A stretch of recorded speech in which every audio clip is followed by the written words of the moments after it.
Welcome. Welcome. Hello. We are, we are back. We have a special guest today. We has BK ASMR, the What's the going on, the everybody? Buddy. legend. You guys might know him, you might not.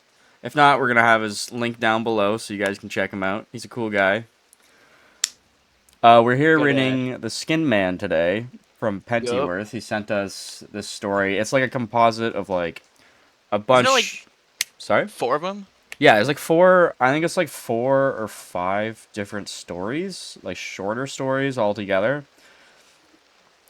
Like I Might think, be a two-part series here. yeah, If it's it's too long, it might end up being 2 parts. We might get it done in one. We're gonna see because it's we might. will see. I don't know. I don't know how it's gonna pace. So we're gonna see.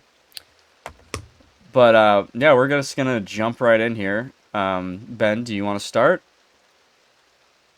Me or other one. Yeah, you Uh, might have to call me BK here. It's I'll call probably you. the I'll call you the better. BK. It's probably easier. Okay. Okay, BK. Do you want to start? Ben, do you want to start? Yeah, I'll start. I'll start it out. Found an obscure forum thread about the skinned man. I wish I hadn't clicked it. I should have closed the tab. I should have shut my laptop, gone to bed, and let the unease settle somewhere deep and forgotten. But, like most bad decisions, it started with a rabbit hole I wasn't supposed to find. It was 2:17 a.m. on a Thursday. I was 6 pages deep on an obscure forum called the Hollow Index. Black background, lime green text, no ads, no mods. I wasn't even sure how I'd gotten there. The last thing I remember searching was Appalachian folklore, missing people. That's when I saw the thread. Have you seen the skinned man? No username, just a string of numbers for a handle. Like someone punched a keyboard and hit send. I clicked. He mimics people you love. He speaks in their voices, but his eyes never blink. If you answer the door after midnight, it won't be your family standing there. The post was dated 2013. The replies were worse. Don't speak to it. That's how it learns your voice. If it takes your skin, you don't die, you just watch. He lives on the outskirts, abandoned places, places we forget. Some of the replies were just coordinates. One was a photo, a blurry grayscale shot of what looked like a crawl space or a well. The caption just said, "I heard her down there, but she wasn't crying. She was laughing." I wanted to believe it was all made up. A LARP thread, some long forgotten ARG. But then I scrolled to the last reply. He's outside my window. He looks like my dad, but my dad died in 2004. He hasn't blinked in 30 minutes. That was posted 2 months ago. I bookmarked the page and shut my laptop, trying to shake all the chill that crawled up my neck. I figured it would disappear in the morning. Just another creepy past I'd forget. It didn't. The next night, I heard scratching. Not like a mouse or an animal. This was a slow, deliberate. It started at the back door, right near the lock, and moved in long drags towards the kitchen window. My house backs up to the woods, and I'm not exactly in a high traffic area. The nearest neighbor is a quarter mile down the road. I waited, phone in hand, for what felt like an hour. No sound, no motion lights, just silence. I finally woke up the nerve to open the door. Nothing. No tracks, no wind, not even bugs. That's when I started checking the windows. Every night. That's when I started locking my bedroom door. A few days later, I got an email. No subject line, no address I recognized, just a black box image embedded in the message and 2 words typed beneath it. He's listening. I opened the image. It was the same grayscale photo of the forum, the one with the one with the well, except now there was something in the corner. Not clear, just the suggestion of a shape. Hunched, elongated, its face bent in the way that didn't make sense. Almost like it was trying to smile but didn't know how. That night, I heard my mother's voice calling from downstairs. She died in 2018. Damn. Oh. I didn't answer. I just stood at the top of the staircase, listening, as she moved from room to room. The footsteps didn't sound human. Too soft, too slow. Like someone was trying to mimic how people walk, but didn't quite get it right. She stopped at the bottom of the stairs. "Sweetheart," she said, in a voice that was almost right. "Why are you hiding from me?" I whispered back. "You're not her." Silence. Then came the knock. 3 soft raps on the wall behind me. This is raps, right? Yep. Okay. Except there was no wall behind me, just my bedroom door, still locked. When I turned, the doorknob twitched. I didn't sleep that night. Next day, I drove into town and bought motion sensors, cameras, and every deadbolt I could get my hands on. I told myself I was just being paranoid, but I kept thinking about that thread, about how the last reply sounded like someone's final message. I tried to get back to the site. It was gone. 404. Oh. I even tried looking through the cached pages in the Wayback Machine. Nothing. Like the site never existed. But the bookmark tab still showed the title. "Have you seen the skinned man?" It was around that time I started seeing him. Not clearly, not directly, but I catch glimpses in the trees behind my house. Oh. A tall, narrow figure that never moved right. It didn't sway like a person. It leaned crookedly, and when it walked, it didn't bend its knees. One night, I was watching the feed from my backyard camera. I had it set up facing the woods. Nothing happened for hours. Then, without warning, the trees stopped moving. Not a single branch stirred, even though the wind was howling. That's when I saw the figure. It stepped out from behind a tree, only halfway, just enough for the camera to catch the right side of its face. No eyelid, no blink. Its skin looked like it had been stitched on. Too pale, uneven. Its eye, one single milky white orb, stared at the camera for 13 minutes. Never moving, never blinking. Then the feed cut to static. When I went to check the camera the next morning, the lens had been gouged out. There were no tracks, and I started digging into the coordinates I saw on the forum. Most of them led nowhere. One led to a collapsed coal mine in West Virginia, another to a dead-end trail near an old asylum, but one of them led to a town in Pennsylvania I'd never heard of. Cinder Hollow. Population 0. I checked satellite images. The town had burned down in the 80s, after a fire spread from a nearby landfill. A few buildings remained, but it had been abandoned ever since. Except the coordinates pointed to a house still standing. No address, no road, just a structure barely holding together, surrounded by blackened trees and half-buried fences. I couldn't explain why, but I knew that place mattered. I told myself I wasn't going to go, but the night before I made the drive, I got another email. Same address, no subject. This one had a single image attachment. It was a photo of me, standing at my bedroom window, taken from the woods. The caption read, "You're almost ready." The drive to the Cinder Hollow took 3 hours. The last stretch was all dirt road, pitted, and barely passable. When I finally searched the clearing, I saw it. The house from the satellite photo. More rot than wood, sagging under its own weight. But it was still there. I parked and stepped out. Every instinct in my body was screaming to leave. The air smelled wrong, smelled sweet and metallic, like rusted pennies and wet leaves. The ground was soft, spongy, almost like walking on something rotten. I approached the front door, which hung slightly open. Inside, the floorboards groaned like dying animals. The wallpaper peeled in sheets, and the air was heavy with moisture. Every step stirred up dust that smelled like something long dead. I found a staircase, and beneath it, a door. Small, cracked, leading to a cellar. My flashlight flickered as it opened, or as I opened it. My steps were slick with moisture. Moss crawled along the walls, and the bottom was a well. The one from the photo. Its stones were damp, covered in handprints, red and brown and flaking. I took a step forward. That's when I heard it.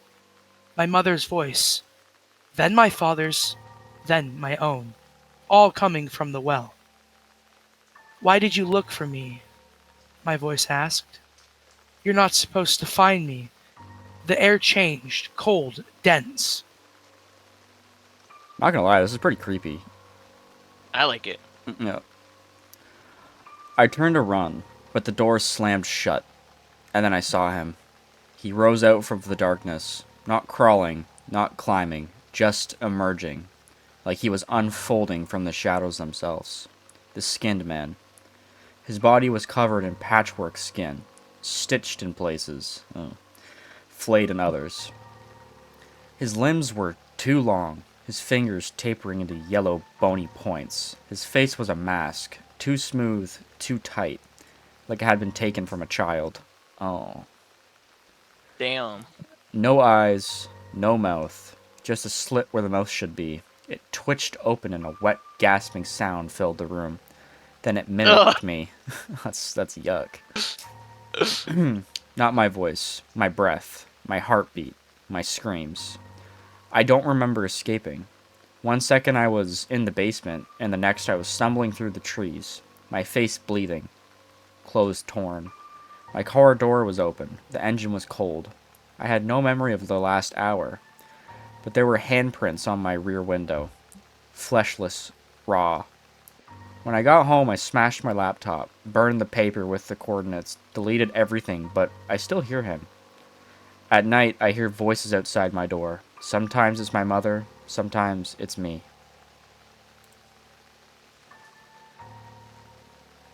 We start down here. Oh, okay. Sometimes it's the voice of someone I haven't met yet. But the one thing they all have in common, they don't blink. I know how this sounds, but I need you to believe me. If you find that forum, if you see that thread, don't answer the door. Don't go looking, and whatever you do, don't trust the voice of someone who doesn't blink. Ooh. That was pretty sick. Scary. That was like a the whole really good first story. one. Yeah, that's the first short from this Honestly, series. That's pretty sick. Yeah, we could probably get through all of them. That wasn't too bad. Yeah, that's what I was saying. When I was looking through it, we could probably honestly get through all these. Yeah. It's the second one. My best friend disappeared after posting about the skinned man. I just got his final message. It's been 29 days. That's how long it's been since I last heard from Drew. He was my best friend, the kind of person who sent you weird Reddit links at 3 a.m. and dared you to look them up. The kind of person who always wanted to know more, especially about things no one should. I think that's what killed him, or took him, or whatever happened in that rotted out town. He left me a voicemail, one I didn't get until it was too late. The only thing he said was, if I stop answering, don't look for me. But if you do, don't believe anything wearing my face. That was it. Thought it was a joke. He was into all that folklore shit. Appalachian disappearances, ghost towns, cursed threads. I never thought he'd actually go to one of those places. Never thought I'd have to file a missing persons report for the guy who once made me drive 2 hours just to see a haunted gas station. But then I found his laptop. Burnt, smashed, but not gone. Drew was paranoid. Sure, but he was also obsessive. He backed up everything. Cloud, external, even a cheap SD card he had duct taped to the inside of his air vent. That's where I found the backup folder. It was just called, If I'm Gone. Inside were screenshots, forum threads, photos of that house in Cinder Hollow. Coordinates, motion cam stills, even a blurry selfie. Drew, pale as hell, standing outside what looked like a collapsed well. And one last file. A video, time-stamped 3:09 a.m., dated the night he vanished. I shouldn't have watched it, but I did. The screen was pitch black at first, just audio, wet breathing, whispers. Too many voices speaking at once. And one of them was mine. My voice, saying things I've never said. Then the screen flickered, and for one split second, I saw Drew's face. Or something that looked like Drew. Except it was smiling too wide, and it didn't blink. That was 3 days ago. Since then, my phone's been ringing every night. Always at the same time. 3:09 a.m. Always from a blocked number. I've never picked up. But last night, it left a voicemail. It was Drew again, but it wasn't the message I heard before. It was him laughing. Long, slow, like he was trying to remember how. And then he said something else. Come to Cinder Hollow. I'm waiting. I don't know what to do, but I keep thinking about that last line he left me. Don't believe anything wearing my face. And the thing that that haunts me? I don't know if the voice on that message is trying to lure me there or warn me not to come. I left at midnight. Didn't tell anyone, didn't leave a note, just packed my truck and what I thought I'd need. My hunting rifle, the digital recorder I used back when me and Drew used to chase the weird EVP hotspots, and a high lumen flashlights with fresh batteries. I took salt too, for some reason. I don't even know why. Maybe it made me feel like I had some kind of control. The GPS didn't register Cinder Hollow as a destination. I had to punch in the coordinates manually from the screenshot Drew left behind. The route twisted through back roads, old mining trails, and finally, nothing. The screen went dark as soon as I hit the tree line. I kept driving. The trees got denser, taller, like they'd been waiting. No birds, no bugs, just a low hum you only notice when it stops. By the time I reached the clearing, my hands were shaking. And then I saw it. The house. It was worse in person. Like it had been grown instead of built. Misshapen, half swallowed by the forest. The front door hung open just like Drew described. My headlights cut across the warped boards and shattered windows, casting long shadows that didn't quite line up. I parked 50 feet back, killed the engine, and sat there in silence. My recorder was already on. Audio log, 1:14 a.m. Okay, this is Miles. I'm at the site, Cinder Hollow. Drew, if you're hearing this somehow, I'm not leaving without answers. Just hold on. The ground squenched under my boots as I approached. The smell hit me first. Sickly sweet, like rotting fruit and old copper. The flashlight's beam jittered over the porch. Something moved. A shape. Fast. Ducking behind a wall, but when I reached the threshold, nothing. Inside was exactly how Drew described it. Peeling wallpaper, sagging beams, mold climbing the staircase like fingers. But what the photo hadn't captured was the sound. It was breathing, not mine, not human. It came in staggered rasp, like something inhaling through torn lungs, and it was coming from below the cellar. My legs didn't want to move. Everything screamed at me to leave, to turn around and pretend none of this ever happened. But I couldn't. So, I descended. The stairs were slick, warped. My flashlight barely cut through the wet darkness. Most lined the walls, but under the moss were scratches, deep gouges, like something had tried to claw its way out. And then I saw the well. It pulsed, the only way I can describe, not physically, but in my mind. Like it was drawing something out of me. Memory, fear. My thoughts had begun to think. I stepped closer. Audio log, 1:29 a.m. It's here. The well. Just like in the photo. Stones look wet, covered in handprints. Yeah. There. I aimed the rifle down into the well. Nothing. Then my flashlight flickered, and I heard it. Drew's voice. Miles? You came. I froze. I didn't think you would. I tried to warn you. My lips moved before I could stop them. Where are you? Silence. Then, right behind you. Oh. I spun. Nothing. But the air felt wrong. Heavy. Familiar.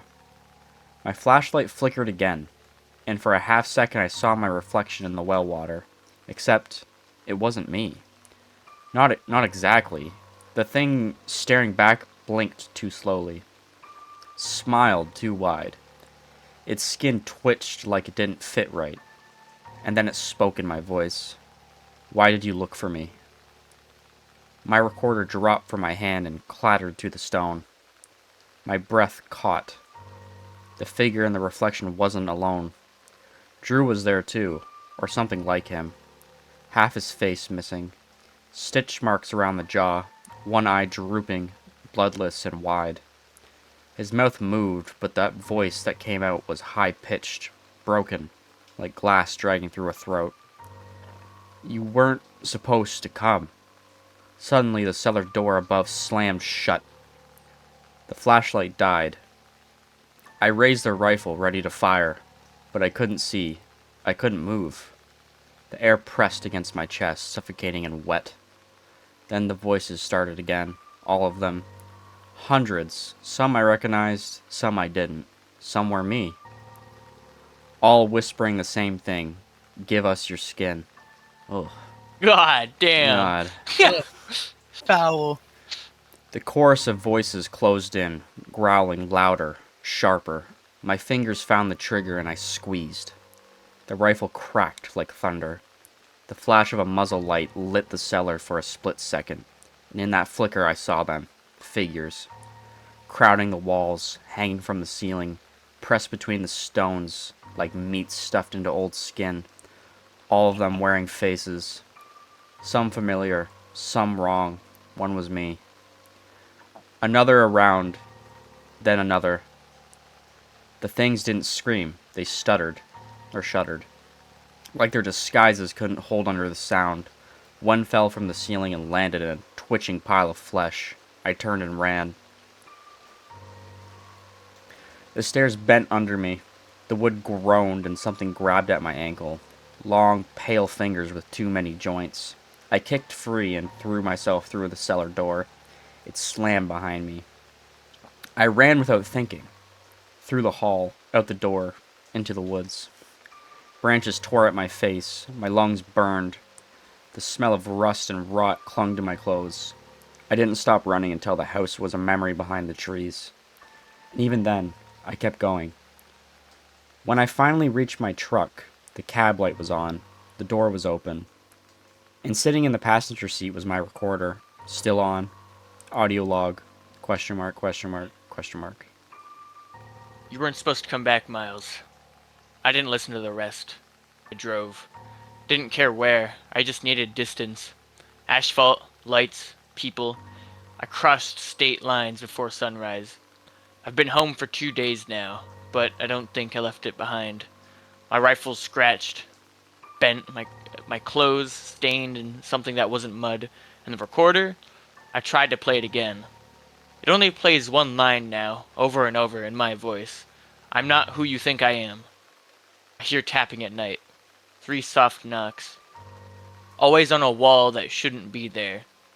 And sometimes when I look in the mirror, my face doesn't move right. Like it's remembering the shape of something else.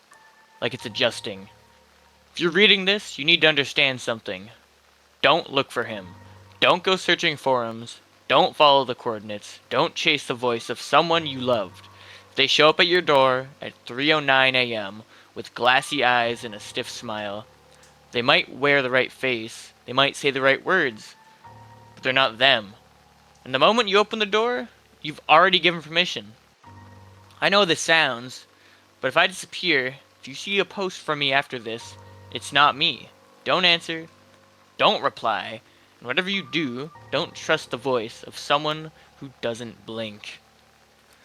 That was the second story. That's pretty sick. That was great. That one actually creeped me out a little bit. That one was actually. I feel like that was pretty good. I like you.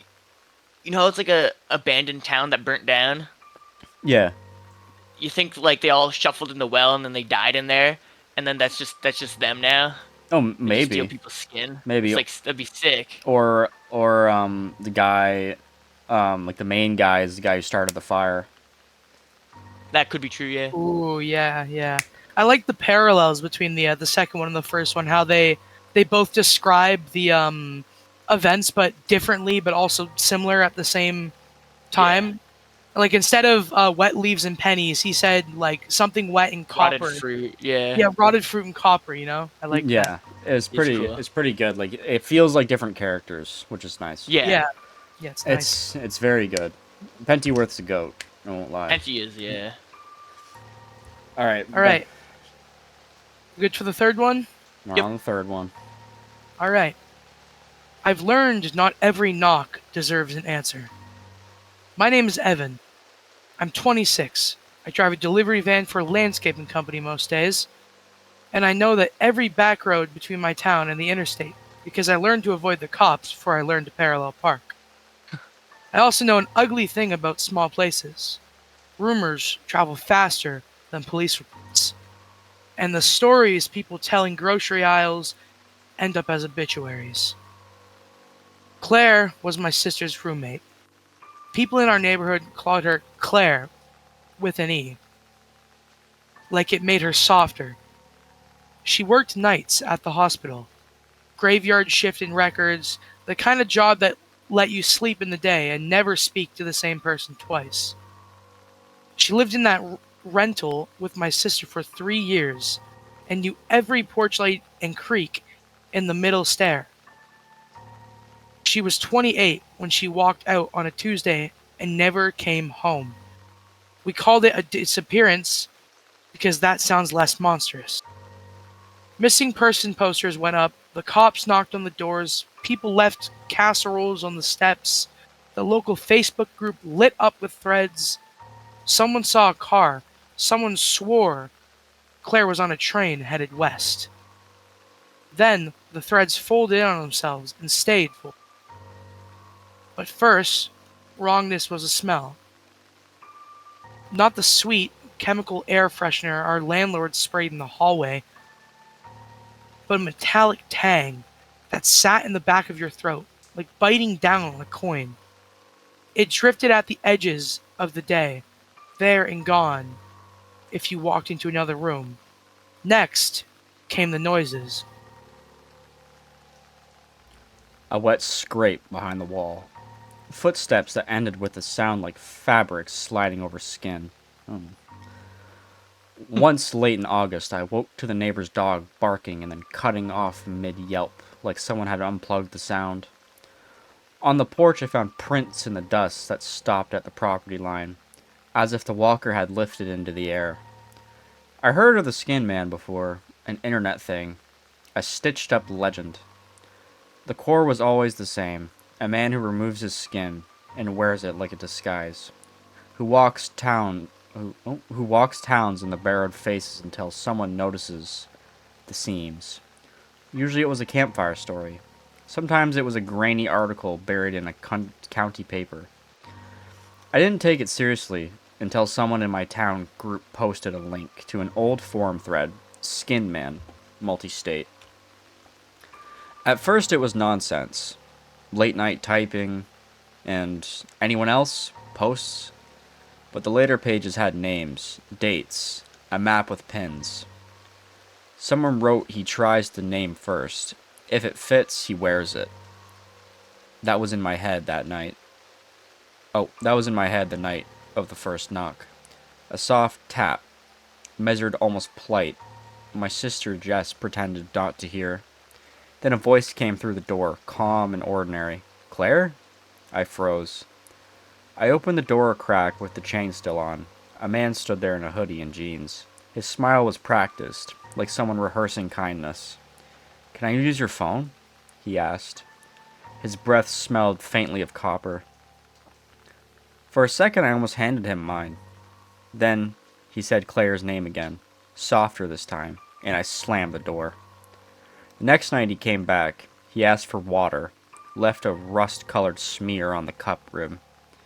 Said his name was Mark. When he turned the porch light, hit a seam. When he turned the porch light on, hit a seam along his jaw, a thin, tight line like a badly healed cut. I felt vertigo, like the ground tilted under me. On the third night I saw him near the liquor store, talking to a woman whose brother had gone missing months before. Then stood close, laughing. She touched his sleeve. When he turned his head, the skin around his eyes folded wrong, as if something underneath was moving. Oh. Ugh. That same week, I found one of Claire's notebooks shoved into her jacket pocket. She'd written some sentences in her crambled hand. One entry read, "Do you mind if I use your phone?" He had my name right. I didn't know it'd show Jess. Instead, I kept scrolling the forum. People argued about pattern and predator and myth. One post said, "If he likes your face, he won't take you. He'll wear yours instead." Another, "He prefers those who owe him." Then another, "Knock." Harder this time, rattling the frames, voices layered behind it, like people speaking through gauze. Jess grabbed the bedroom door and locked it while I braced the other side. An envelope slid through the mail slot. Inside was a Polaroid of our porch, taken from the bushes, with Claire's keys still on the hook by the door. I looked out the window. The man was back, hunched on the stoop, hands in his pocket. The porch light cut across his face, showing the seam at his jaw twitching, as if something beneath was wriggling. He said my name. "Evan?" I didn't answer. My mouth was dry. "Who is it?" Jess whispered. "It's Mark," the man said, "from down the road. I heard about Claire. Thought maybe you'd need..." His tone was polite, too polite, like a script rehearsed 1,000 times. He leaned closer to the door. "Do you mind if I come in? It's hot." The seam at his jaw shifted. He raised a hand and touched his cheek. The skin stuck to his fingers like wet paper, peeling just enough to show a smear of raw red beneath. He smiled. I don't remember calling the police. I remember his voice as he stepped back into the dark. You're not the first to recognize." They found him on the porch by morning. Not alive, not dead. His jacket soaked with something dark. His face peeled in strips, like a mask half removed. The report, or maybe the way people whispered about it later, used the word defaced. His prints came back empty, like he'd never been anyone at all. Claire's keys were still on the hook. Jess moved 2 towns over with her cats. Says she can't stand doors that knock at night. I drive deliveries and keep the Polaroid in my wallet. The one that shows our porch with a man who shouldn't have been there. Sometimes when I'm idling at a stoplight, I swear I can smell copper. Sometimes I wake with the echo of my name whispered in a voice that doesn't belong to anyone living. The forum still has the map with red pins. People argue about whether he's a man, a myth, or something else. I don't know what he wanted. I just know the rule they all repeat. The one Claire wrote in her notebook before she vanished. He tries the first name. If it fits, he'll wear it. That's pretty good for the third one. Damn. I like this little series. It's sick. Yeah, it's pretty cool. Yeah. They're all like super fucking creepy. Honestly. I concur. They've all given me chills. Yeah, The honestly. EBGBs. The second one really creeped me out. Yeah. Yeah. Like the room with all the shit, like watching him when he fired the gun. I was like, oh. Yeah, they're like stuffed in between the rocks and shit like meat. Yeah, I don't. Oh. That one actually creeped me out a little bit. Great. It's great. Yeah. All right. Are we good to move on to the... Is this the last and final one? If I'm correct? Yep, this is the final, yeah, it's the final. story. All right. I found the abandoned town from the Skinned Man forum. I shouldn't have gone alone. They always warn you not to go alone. Not just the YouTubers or Urbex's Discord mods with over-engineered usernames. Even the serious threads. The ones buried deep under forum lock, in doc archive mirrors and archived way back pages, start with the same exhausting refrain. Never go solo if there's even a whisper of the skinned man. But I did. Not because I thought I was invincible. I'm not one of the guys who thinks a flashlight and a GoPro makes them immortal. I just didn't think he was real. Not really. The forum always blurs the lines between fact and fantasy. You'll see a missing persons report linked next to a post claiming stairwell appeared overnight in a field. You learn to filter, to squint at the screen and separate the dead pixels from the ones that still blink. So when I found a thread titled Buckthorn PA, Do Not Investigate, I didn't panic. I bookmarked it, and I kept reading. The original post was dated October 2008. No replies, just a block of text. Strange formatting, all lowercase like the author didn't want to leave a signature. They deleted it from the map. Not just signs, grid layers. Whole topographic bands gone, but it's still there. Old roads, old houses, silos in the distance like teeth. That's where I saw him. He walked out of the corn, naked and red, and the Yeah. air died. Don't go. He lives in places that time rots inward. Don't go. It didn't say skinned man, but it didn't have to. I've been obsessed with the legend for years. Ever since I read about the Wisconsin farmhouse where all the doors were nailed shut from the inside. Or the family in Missouri whose porch camera stopped working exactly 3 minutes before they disappeared. There's always a pattern. The skinless figure, the erased town, the silence so thick it presses on your lungs. I've collected every clue, every broken link. Half of them led nowhere. The other half don't make sense, but they all point towards places that don't like to be found. And that thread felt different. Not a performative, not dressed up in spooky language, just raw fear. I decided to go. I know how it sounds, but I didn't go in blind. I found GPS coordinates buried in the site metadata left behind when the thread got archived. I cross-checked with historical imagery from the late 90s. There really was a buckthorn. Tight cluster of buildings, main roads, church silos, then nothing. No mention in modern databases. No postal code, just a dead zone between two stretches of old forestry road in Pennsylvania. About 90 minutes outside of Harrisonburg? Yeah, Harrisonburg. I told people I'm not stupid. I left a copy of the map and the coordinates with my brother. If I don't check in by Sunday, call someone, I said. I even texted the group chat. If I vanish chasing ghosts, you can say I told you so. Nobody responded. I reached the trailhead just before 2 p.m. on Saturday. It was colder than it should have been. I'm gonna kill my dogs, bro. I swear to God. Oh, I was wondering what that was. It's the dogs. It was colder than it should have been. Mid-October, but I swear it felt like November had already moved and unpacked its things. The path started wide, overgrown, but manageable.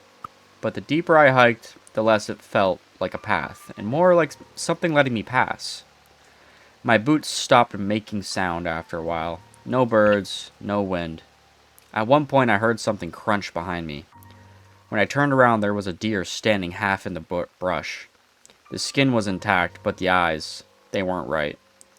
Too dark, too knowing. It didn't run. I walked faster. It took about 40 minutes to reach what used to be Buckthorn. That's the town that burnt down, right? I don't know. I don't I think so. assume yes. I think that's what they're leading up to. Yeah. Because they mentioned That's how fair, it yeah. disappeared. Yeah. I didn't notice the transition at first. One step I was on dirt, the next I was standing on cracked pavement, moss grown and half eaten, but unmistakably man-made. And then the town unfolded around me, like a peeled scab. Ugh. No. Rotten buildings, broken porches, shutters hanging by a single rusted hinge. No graffiti, no animals, just silence so thick it felt like gravity had changed. I filmed everything. shot some establishing B-roll for a video I knew I'd actually never upload, narrated out loud just to break the silence. October 21st, 14:12 p.m. Buckthorn, Pennsylvania. Confirmed real. Abandoned sometime in the early 2000s. Possibly tied to urban legend sighting of I stopped talking. Because something moved inside the church. It wasn't dramatic, just a flicker in the broken doorway, a shadow peeling back into a shadow. I didn't get a good look. I told myself it was an animal, but part of me already knew better. The church was only 100 feet away. 2 stories, steeple collapsed inward like something had fallen straight through it. The roof had mostly caved in, exposing rotting pews and mold. Covered hymnals? Hymnals? Hymnals? What the fuck is that? You want me to look it up? Nah, it's okay. It's probably something to do with Okay. the church.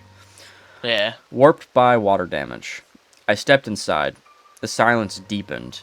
You know that feeling when you walk into a room and forget why? This was that. But it never went away. I walked the aisle, pausing to film. I almost didn't see the hatch at the base of the altar. Square metal, slightly ajar, and marked with chalk. Some doors open themselves. I didn't touch it. I won't pretend I did. I'm not brave. I took 3 steps back and kept the camera on while my chest buzzed with adrenaline. The air smelled wrong again. Rot and salt. The hairs on my arms stood up.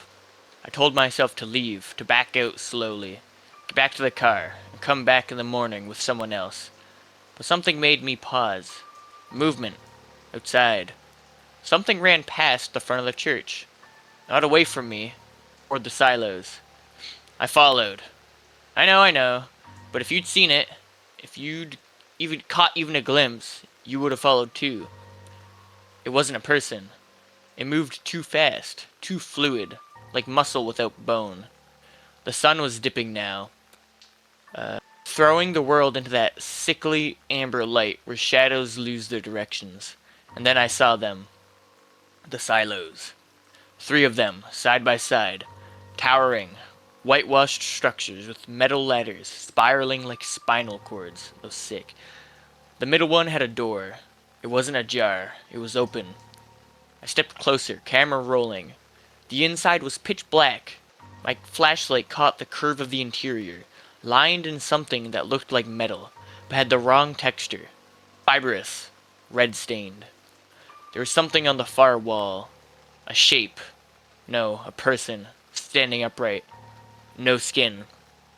Just meat. Their heads slowly tilted. And I ran. That moment, that's the one I keep reliving. Not the chase, not the thing that followed, not the guttural wet sound of movement behind me as I scrambled through the brush and downed logs, but the tilt. The way its head moved, like it was confused, like it didn't expect me to see it. Or maybe like it wanted me to. I got turned around, trying to flee. I ended up in a part of the town I hadn't seen before. The houses were newer, less decay, but there were no doors. None. Just open frames. Gaping blackness inside. One of the windows had fingernail marks dug into the sill. Another had something hanging from the rafters. Rope? No. Tendon. Every step I took made me feel like the streets were folding in on themselves. I passed the same street lamp 3 times. Same broken bulb. Same rust stain down the post like a tear. And then I heard the breathing. Not low. Close. Too close. I turned and saw. It didn't move like a person. It was a person, in the roughest sense. Humanoid. Hairless, no eyes, just pale. Stretched tissue over where they should have been. The worst part was its mouth. Not because it was too big, because it was stitched shut. And it was trying to scream, still trying to scream. Muffled, raspy gasps like someone suffocating through gauze.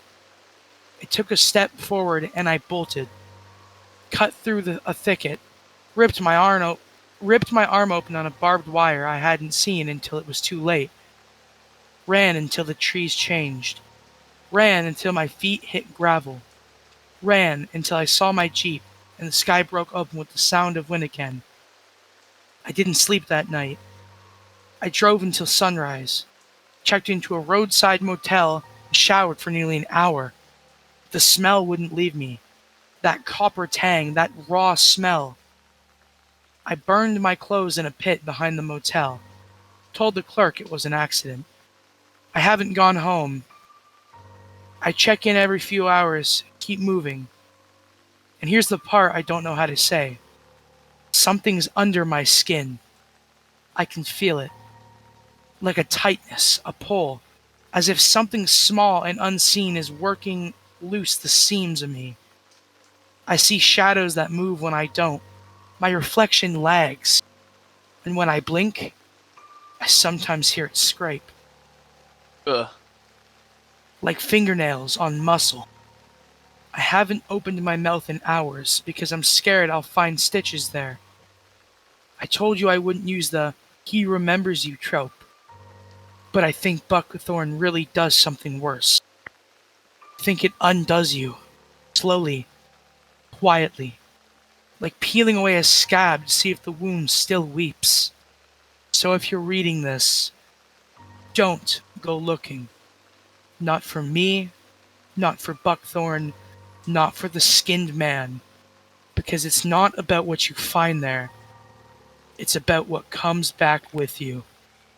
Damn. That ending gave me chills, man. That Yeah. that, that last final word. That was sick. That was really good. That was really creepy. Honestly, that got me. I guess the first one that's gotten me. Hell yeah. I don't just like Plenty cooks. yeah, I think honestly like all the short stories together, like reading the different perspectives of different people like worked really That was well. really good. It worked really It's well. it does. It works amazingly. The descriptions were awesome. Fucking, it's like something hanging from the door or the window. It's like not rope. It's tendon. It's like that. Yeah, you visualize it. Oh You yeah. see it when stuff like that. It's so cool. Yeah, it was really well done. And like I said, like the one part where the guy was like went to the house and there's the well, like that one was really creepy. Like that one ugh. Yeah. That one got me. The people. Yeah, I don't know if he has more on this one. I know we talked to him and he said this is like all part of like a bigger kind of world. Oh yeah. Ooh. Remember that. So yeah, we're definitely gonna be reading more of that and kind of checking out what other creatures he makes inside this world. Ben, what'd you think? Or BK?